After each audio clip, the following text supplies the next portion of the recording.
Pessoal, bom dia. Quero saudá-los com a paz do Senhor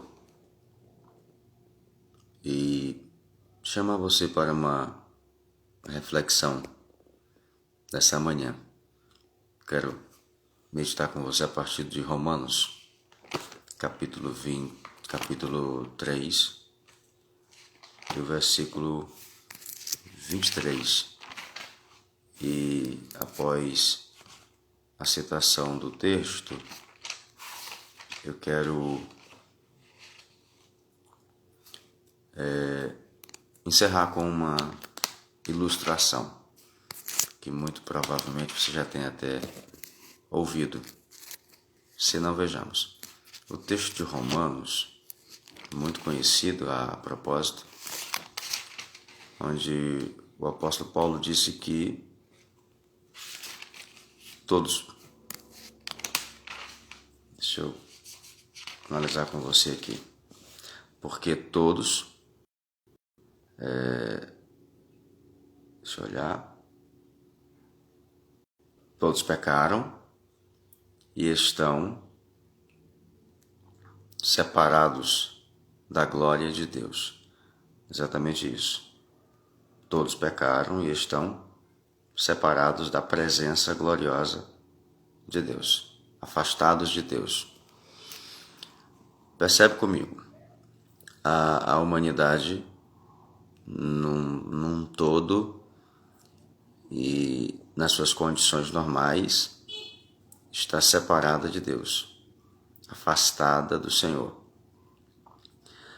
E há alguém responsável por essa questão. O inimigo é o promotor dessa mazela, incluindo a vontade humana, a participação humana.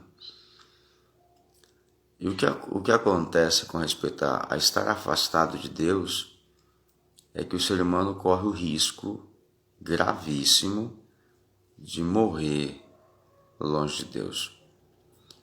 E há alguém muito interessado nisso, que o ser humano morra afastado de Deus, isto é, que o ser humano se mantenha afastado de Deus e morra fisicamente afastado de Deus.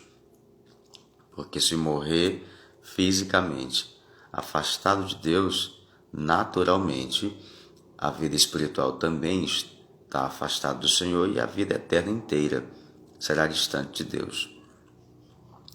E aí você entende o nível do perigo, o risco enorme para um ser humano que vive longe de Deus. Nesse processo longe de Deus, o inimigo tripudia, cirandeia com o ser humano, fazendo do ser humano marionetes dentro do seu joguinho sujo e barato. E o que ocorre? Ao ver da Bíblia, ao ver de Deus, é que o ser humano precisa voltar rapidamente para estar com o Senhor. Porque, do contrário, o inimigo vai criando táticas e estratégias que, por fim, o levarão, de fato, a uma morte irreversível.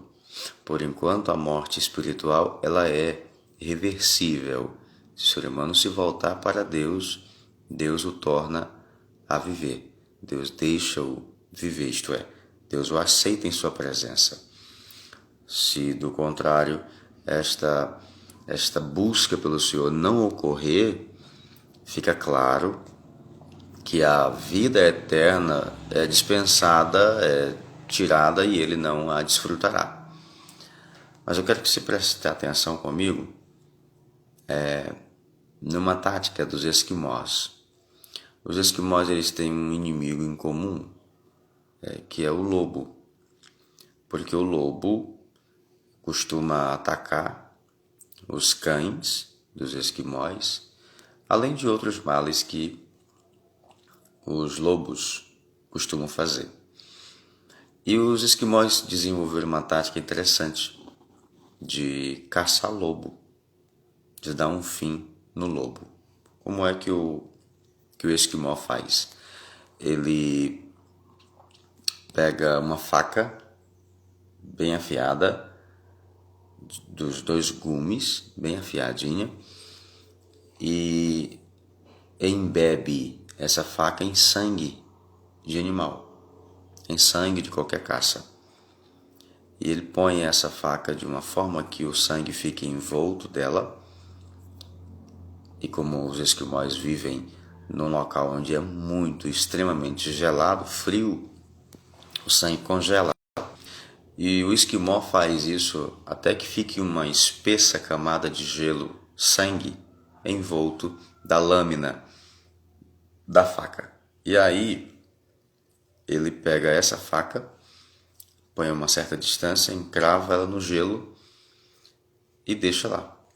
De noite o lobo, pelo faro, atraído pelo sangue, ele encontra a faca, ele vem bater em cima da faca e começa a lamber o sangue que está ali, sem nenhuma noção, é claro, de que por trás daquele sangue tem uma lâmina afiadíssima, aguardando o primeiro contato com a sua língua.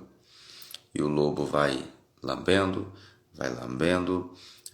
e vai gostando, e vai sentindo o gosto, vai degustando aquele sangue, e vai indo, e quanto mais sangue ele sente na língua, mais ele quer sentir, e ele começa a lamber e vai lambendo até que a sua língua começa a adormecer.